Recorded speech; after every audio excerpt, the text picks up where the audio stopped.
ফিলিস্তিনের অবরুদ্ধ গাজায় বহুল আকাঙ্ক্ষিত যুদ্ধবিরতি শুরু হয়েছে। রোববার ২৯ জানুয়ারি ফিলিস্তিনের স্থানীয় সময় সোয়া ১১টায় যুদ্ধবিরতি কার্যকর হয়।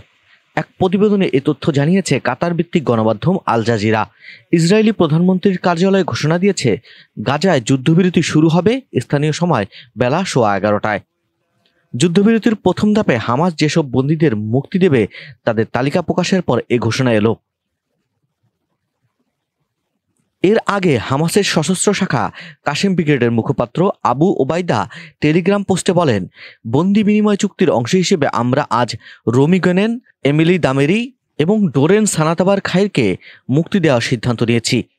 বিবৃতিতে ফিলিস্তিনি সংগঠনটি আরও বলেছে, তারা গাজায় আটক ৩ জিম্মির নাম মধ্যস্থতাকারীদের কাছে হস্তান্তর করেছে, যাদের আজ মুক্তি দেওয়া হবে। এদিকে ইসরায়েলি প্রধানমন্ত্রী বেনিয়ামিন নেতানিয়াহুর কার্যালয় জানিয়েছে, তারা যুদ্ধবিরতি চুক্তির অংশ হিসেবে হামাস যেসব জিম্মিদের প্রথম দিন মুক্তি দেবে তাদের তালিকা পেয়েছে।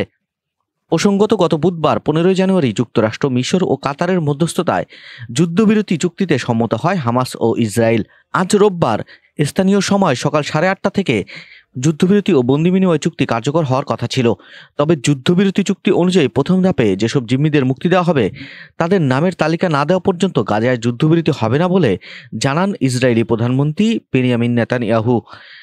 রোববার বেনিয়ামিন নেতানিয়াহুর কার্যালয় এক বিবৃতিতে জানিয়েছে, প্রধানমন্ত্রী ইসরায়েলি প্রতিরক্ষা বাহিনীকে নির্দেশ দিয়েছেন, যতক্ষণ না হামাস মুক্তি দিতে চাওয়া জিম্মিদের নামের তালিকা দিচ্ছে ততক্ষণ পর্যন্ত যুদ্ধবিরতি শুরু হবে না। স্থানীয় সময় সকাল ৮:৩০ থেকে যুদ্ধবিরতি কার্যকর হওয়ার কথা ছিল।